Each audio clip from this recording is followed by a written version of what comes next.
Hello friends, welcome to our YouTube channel science 2.2 current electricity lecture number 3। आज ज्यादा time waste नहीं करेंगे, आज सीधे आते हैं टॉपिक पे। और कुछ चीजें पिछले वाली क्लास की फॉर्मूला अगर फिर से बता देता हूं, लोगों ने कौन कौन सा फॉर्मूला कर लिया। ये कर लिया हम लोगों ने, किया था ना। दूसरा तीसरा जल्दी जल्दी लिखते हैं, ठीक है।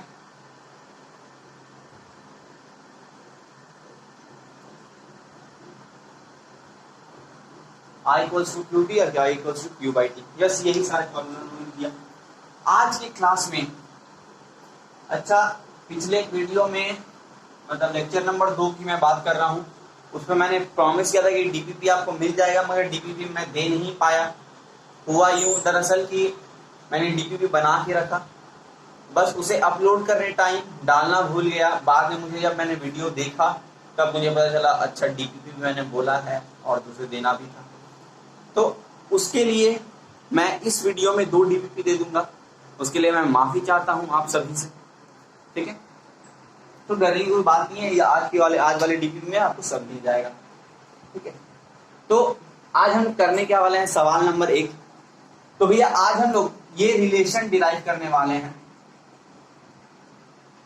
आप लोगों ने बुक में देखा होगा ये रिलेशन, नहीं देखा तो देख लीजिए। यही रिलेशन डिराइव होगा जिसको हम बोलेंगे relation between terminal voltage end voltage drop voltage drop, ठीक है। तो आप जब भी ये डेरिवेशन करिए, अगर आया बोर्ड में, आएगा तो नहीं मुझे भी लग रहा, लेकिन अगर आया, अगर आपको कोई भी एग्जाम में पूछा गया तो सबसे पहले तो आपको एक काम करना है, बगल में आपको एक सर्किट बना लेना है,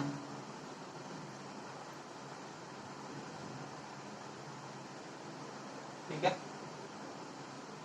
सर्किट बना लेना है आपको, ठीक है। यहां से आई करंट ड्रॉ होगा, छोटा ही बड़ा ही होगा, ठीक है। यहां से आई हमेशा पॉजिटिव से नेगेटिव टर्मिनल करेगा। बस आपको ये सर्किट बना लेना है। इस सर्किट का कोई काम ही नहीं है इस डेरिवेशन में, एकदम काम नहीं है, लेकिन आपको तब भी अगर आप करेंगे ये तो आपको बना जरूर लेना है, क्योंकि अधिकतर बुक में दिया हुआ है समझने के लिए। बस चलो, तो हेडिंग डाल लो, कॉपी पे निकाल लो अपना, अभी तक तो निकाल ही लिए होगे। डाल दो भैया कि भैया relation between EMF, terminal voltage end voltage drop. तो अब डिराइव करते हैं। यहां लिखो लेट ईएमएफ बी ई, ठीक है। Voltage drop B B B, छोटा बी।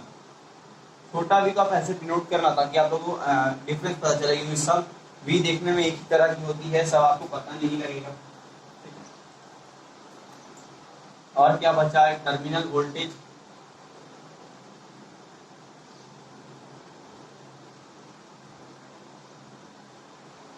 वोल्टेज बड़ा भी, ठीक है। और एक था एक्सटर्नल रेजिस्टेंस,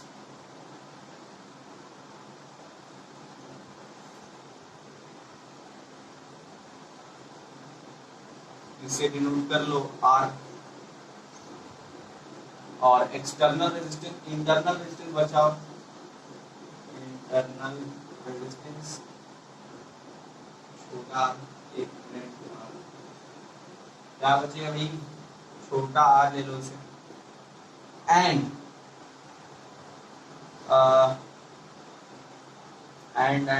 आपको बचा नहीं, कुछ नहीं बचा। बस यही चीज आपको लेट करनी थी कि भैया किस चीजों को आप किन सिंबल से डिराइव करोगे। आप ईएमएफ को बोलने वाले हो ई से, वोल्टेज ड्रॉप को बोलने वाले हो छोटा वी, टर्मिनल वोल्टेज को डिनोट करने वाले हो बड़ा वी से, एक्सटर्नल रेजिस्टेंस को बड़ा आर से, इंटरनल रेजिस्टेंस को छोटे आर से, बस। अच्छा, इस डेरिवेशन में ओम्स लॉ का बहुत यूज है। ओम्स लॉ का, ओम सर का दिया हुआ ओम्स लॉ।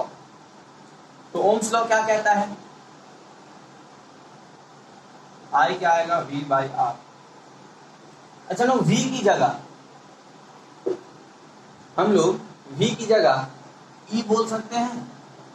थोड़ा याद करने की कोशिश करो, मैंने बताया था ईएमएफ का भी ऐसा यूनिट वोल्ट है, ये भी पीडी की तरह काम करता है, मतलब पोटेंशियल डिफरेंस की तरह। बस डिफरेंस दोनों में ये है, एक ओपन सर्किट में और एक क्लोज सर्किट में डिफरेंस। और ये देखो, अब हम लोगों ने सर्किट बनाया था,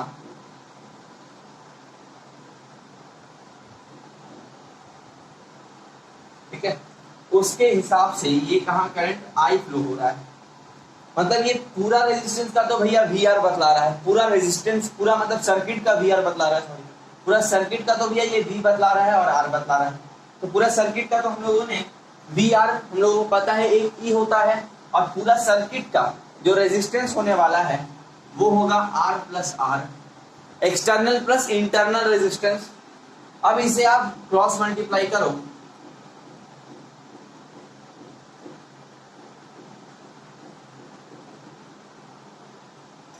ठीक है।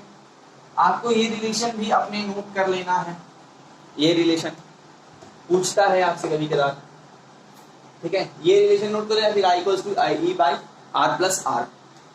अब यहां से आते हैं, जो ये देख लो, ये कुछ बन रहा है, कुछ समझ में आ रहा है ये मतलब क्या, कौन सा लॉ है? एकदम सही भैया, ओम्स लॉ है। दोनों में ही ओम्स लॉ दिया हुआ है, देखो ये भी एक ओम्स लॉ का हिस्सा है, ये भी एक ओम्स लॉ का हिस्सा है, और यहाँ बड़ा आर होगा, ये भी ओम्स लॉ, ठीक है। इसे हम लोग बोलेंगे वोल्टेज ड्रॉप। जब छोटा आर के साथ एक करंट आए उसे कहेंगे हम लोग वोल्टेज ड्रॉप, ठीक है। और इसे बोलेंगे टर्मिनल वोल्टेज, ठीक है। इसे क्या करेंगे, टर्मिनल वोल्टेज। अब यहाँ पे लगा दो, आई आर की जगह बड़ा आर भी लिख सकते हो, इसे छोटा भी लिख सकते हो, और ये दे देगा आप लोगों को रिलेशन, ये लिख लो या फिर ये लिख लो, और डेरिवेट हो गया, डेरिवेट हो गया, बस।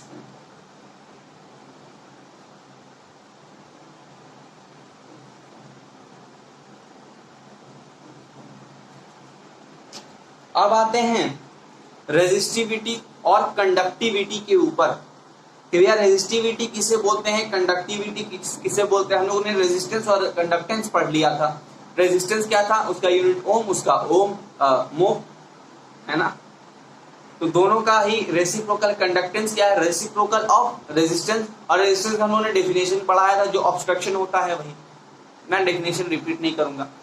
अब बात आती है भैया रेजिस्टिविटी की।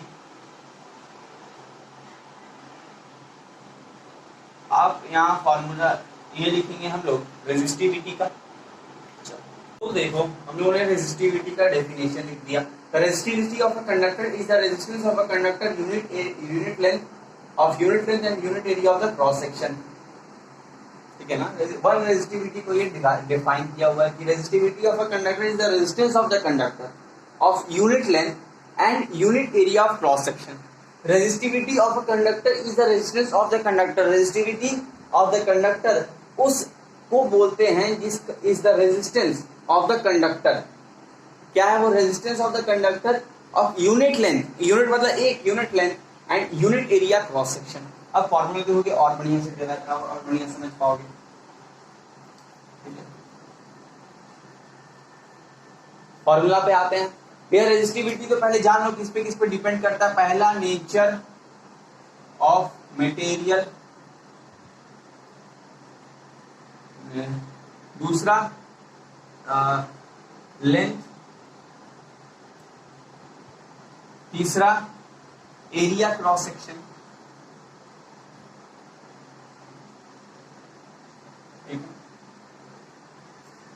नेचर ऑफ द मटेरियल जितना बढ़िया उसके हिसाब से ही रेजिस्टिविटी डिपेंड करता है। लेंथ के साथ ये आप इसे आर से नोट कर सकते हो, लेंथ के साथ ये डायरेक्टली प्रोपोर्शनल रहता है, ये बढ़ा तो भैया ये भी बढ़ेगा, और इसके साथ इनवर्सली प्रोपोर्शनल रहता है, ये आप नोट डाउन करना जरूर। अब by using the theory of joint variation in equation 1 and 2। ठीक है, 1 और 2 हम लोगों ने अप्लाई किया। तो भैया क्या दे रहा है हम लोगों को, देखो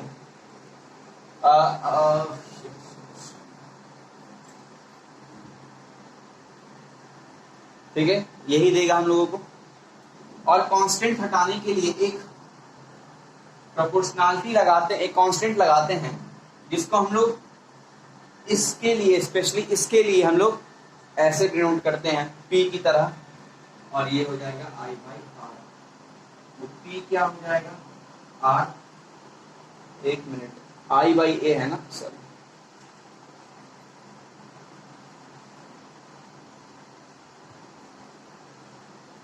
ठीक है।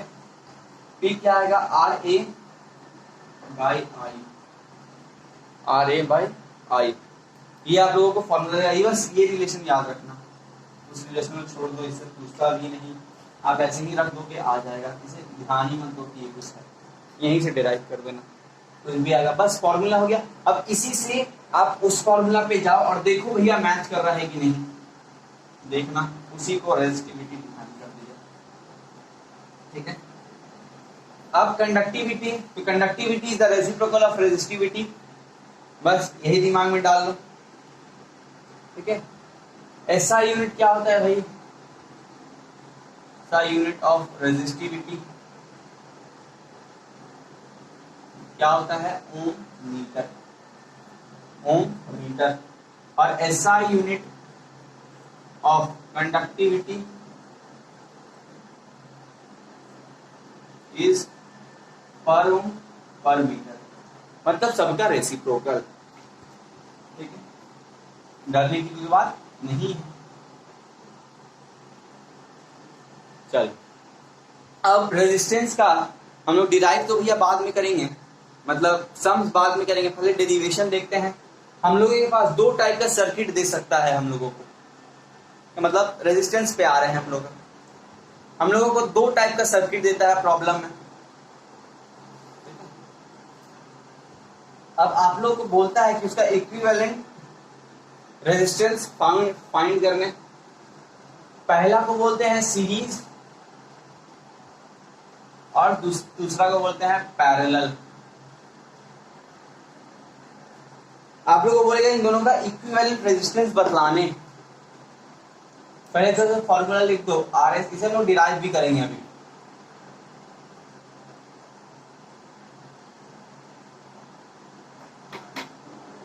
कैसे चलता जाएगा, तो यही दो फॉर्मूला समझने वाले। मुझे लगता है यहाँ पर वो दिखाई नहीं दे रहा है, ये देख लो भैया, ये सीरीज लिखा हुआ है CSERIES इक्वल ब्रैकेट में RS equal to R1 plus R2। ठीक है, ये R1 प्लस R2 जितना सारा रेजिस्टेंस है बढ़ते जाएगा, R1 प्लस R2, मानो 3 रेजिस्टेंस है तो R1 plus R2 plus R3, 4 resistance R1 plus R2 plus R3 plus R4, मतलब चलते जाएगा। इसमें भी वही केस है। ठीक है, सवाल यहाँ ये उठता है कि भैया पहचाने कैसे कि किसको सीरीज में करना है, किसको पैरेलल में करना है। वो समझ गए तो सीरीज कॉम्बिनेशन, पैरेलल कॉम्बिनेशन आपके लिए हलवा है। क्या है, हलवा। तो आपको मान लो ये सर्किट दे दिया जाएगा, पहले तो पहचानना सीखो। ठीक है, ये मान लो सर्किट दे दिया, और यहाँ सबसे फेमस सर्किट जो आपके सभी के बुक में है वो दे दिया। ठीक है, ये दो सर्किट दे दिया मान लो। ठीक है, यहां पे भी एक रेजिस्टेंस बना लेते हैं। सवाल यही है कि पहचानोगे कैसे कि कौन सा रेजिस्टेंस में कौन सा पैरेलल में। बच्चे सोचते हैं कि भैया ये दोनों देखो पैरेलल लाइन दिखाई दे रहा है तो ये पैरेलल कॉम्बिनेशन में डाल दो, ये गलत चॉइस। अब मैं बतलाने जा रहा हूं, तो ध्यान से सुनना बात को। करंट कहां से फ्लो होता है, हमेशा पॉजिटिव से नेगेटिव, पॉजिटिव से नेगेटिव, हाँ बढ़िया सही है, पॉजिटिव से नेगेटिव। यहां देखो आई जाएगा, यहां भी आई ही जाएगा, एक ही करंट फ्लो होगा। मान लो आई यहाँ आया और एक ही करंट यहाँ फ्लो होगा। जिस रेजिस्टेंस में एक ही टाइप का करंट फ्लो हो, मतलब खाली आई फ्लो हो, वही सीरीज में है। फिर से मैं एक बार पैरेलल बतलाऊंगा तब आपको इसका मतलब समझ में आएगा। अब देखो यहां भी आई गया, यहां तक आई आया। अब देखो ये देखो स्प्लिट हो रहा है ना, ये I1, ये I2, ये I3। जहां स्प्लिट हो गया तीनों करंट, जहां एक करंट आया और स्प्लिट हो गया, उसको समझ जाना भैया वो किसमें है, पैरेलल में है। किसमें है, पैरेलल में है। जहां पे एक ही टाइप का करंट फ्लो हो रहा है पूरे सर्किट में, उसको बोल देना क्या है भाई, वो सीरीज में है। देखो अब यहां से तीनों का अलग अलग वायर में अलग अलग करंट फ्लो हो रहा है, फिर यहां आएगा जब वापस तो आई हो जाएगा। ठीक है, आई हो जाएगा। मतलब आपको जान लेना है कि जिसमें करंट स्प्लिट हो, करंट जहां स्प्लिट हो रहा है वो पैरेलल में है और ये सीरीज में है। ठीक है, बस यही डिफरेंस आप लोगों को समझना है और आप निकालने में सक्षम हो जाओगे। अब अगर आप समझ गए हो तो अगला सवाल मेरा आपसे है कि भैया ये बताओ, ये कौन सा किससे सीरीज में लगा हुआ है और कौन सा किससे पैरेलल है।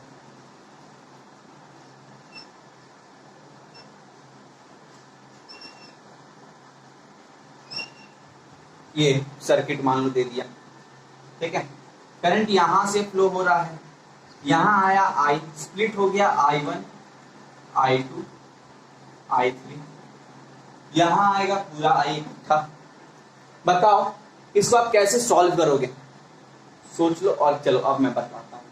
यहां देखो ये स्प्लिट हो रहा है, पहले तो आपका ये तीनों सर्किट का पैरेलल कॉम्बिनेशन जान लेना, ये तीनों का इक्विवेलेंट रेजिस्टेंस जान लेना हो, क्योंकि ये अलग कॉम्बिनेशन दे रहे हैं आप लोगों को, अलग कॉम्बिनेशन दे रहा है आप लोगों को कि भैया ये अलग ही कॉम्बिनेशन है। जब आप तीनों का पैरेलल से निकालोगे, सीधी सी बात है, क्योंकि यहाँ पे स्प्लिट हो रहा है, क्योंकि यहाँ स्प्लिट हो रहा है, ये निकालने के बाद जो आपका इक्विवेलेंट रेजिस्टेंस सपोज मेरा आया IN, ठीक है, और यहाँ पे इसका जो रेजिस्टेंस दिया हुआ है मान लो IM दिया हुआ है, इसका रेजिस्टेंस IM दिया हुआ है। अच्छा इसको ऐसे मत, रेजिस्टेंस को रेजिस्टेंस से नोट करो, इसको RN मान लो, ये RM मान लो। तब देखो ये पूरा में आई ही तो करंट फ्लो हो रहा है, असल में ये पूरा करंट में तो क्या फ्लो हो रहा है, आई ही तो फ्लो हो रहा है, उसी का तो पार्ट से ना बटा, ये सब उसी के पार्ट से तो ये बट रहे हैं।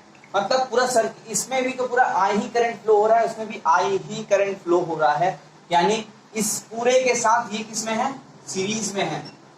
तो इसे RN प्लस RN कर दोगे तो आपका RS निकल आएगा, विच इज सीरीज का, मतलब सीरीज का रेजिस्टेंस, इक्विवेलेंट रेजिस्टेंस आ जाएगा आपका। आपको देखना है कौन किसके साथ कैसा रिलेशन बना रहा है। आपको पता चला कि भैया ये किसमें है, सीरीज में, पैरेलल में है, ये तीनों ही पैरेलल में है, इसके साथ ये पैरेलल, इसके साथ ये पैरेलल, इसके साथ ये पैरेलल, क्योंकि करंट क्या हो रहा है, स्प्लिट हो रहा है। शायद आप मुझे अब समझ रहे हो। न्यूमेरिकल करेंगे तो और क्लियर होगा, ठीक है, न्यूमेरिकल करेंगे तो और क्लियर होगा।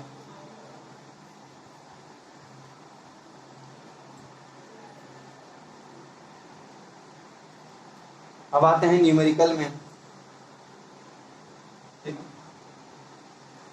न्यूमेरिकल नहीं, पहले डेरिवेशन देखते हैं। आज मैं सिर्फ सीरीज का बतलाने जा रहा हूं, डेरिवेशन सिर्फ सीरीज का, और आपको सीरीज से रिलेटेड ये भी मिल जाएगा, डीवी में, ठीक है। टाइम बचा तो देखेंगे तो पैरेलल भी करा देंगे। ये मान लो एक पॉइंट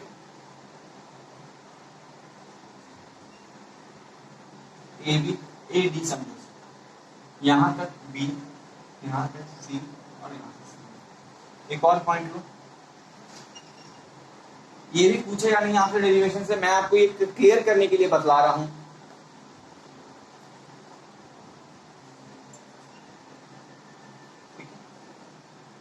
इस रेजिस्टेंस को मान लो I1 R1, इसको R2, इसे R3, इसे R3 मान लो, RS मान लो, ठीक है, इसे RS मान लो। अच्छा, यहां पे फिर हम ओम्स लॉ का इक्वेशन यूज करेंगे। अच्छा, VA माइनस VB क्या होगा, I R, V equals to I R होता है, तो V की जगह हम लोग VA माइनस VB कर चुके हैं, तो उसकी जगह आई आर लगा देंगे, ठीक है ना, VA माइनस VB की जगह। ये पहला इक्वेशन मिल गया हम लोगों को।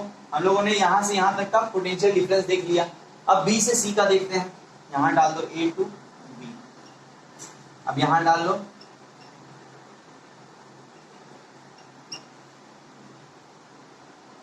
था ना B टू C, फिर एक और बना आपका C टू D,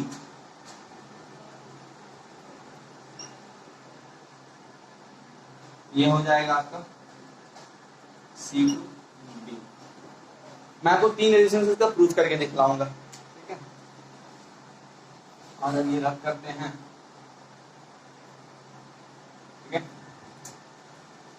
ये हो गया।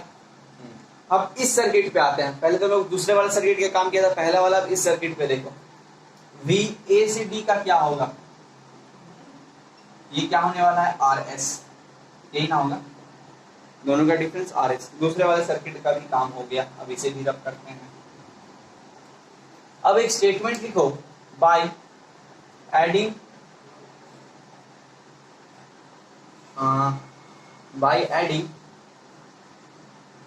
एक मिनट, ये तो आई हुआ ना, हाँ आई में लिखना भूल गया, सॉरी, एक मिनट, इसे अच्छे से लिखता हूँ। दोनों का डिफरेंस तो खाली आई नहीं, आई आर ना होगा, ठीक है, समझ गए ना। सभी की तरह मैंने जहां जहां आई लगाया वहां भी एक आई लगा। बाय एडिंग इक्वेशन 1 2 3, ठीक है, क्या मिलेगा हम लोग को, VA minus VB plus VB minus VC plus VD minus VD, एक मिनट, VA माइनस VD ना, VC माइनस VD, एक मिनट,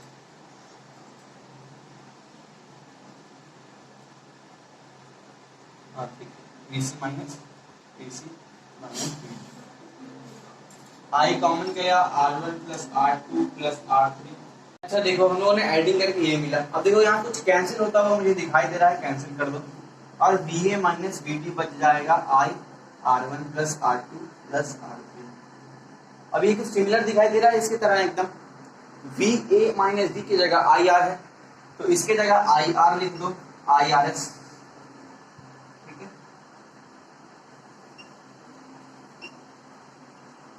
अब देखो I कट गया, RS का फॉर्मूला मिल गया हम लोगों को।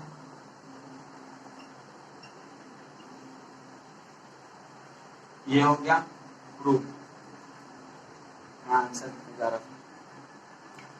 ऐसे अगर आपको 4 रेजिस्टेंस बोला हो तो R1 plus R2 plus R3 plus R4 ऐसे करके कर सकते हो। तो आज का मैं लेक्चर यहीं एंड कर रहा हूँ। आज का 2 DPP आपको मिल जाएगा डिस्क्रिप्शन में, पक्के से जाके उसे जरूर सॉल्व करिएगा, और अगली क्लास में मैं दोनों डिस्कस कर दूंगा। तो अब मैं अलविदा लेता हूँ, बाय, जय हिंद जय भारत। वीडियो अच्छा लगा हो तो क्या कर देना, लाइक शेयर सब्सक्राइब, चलो बाय।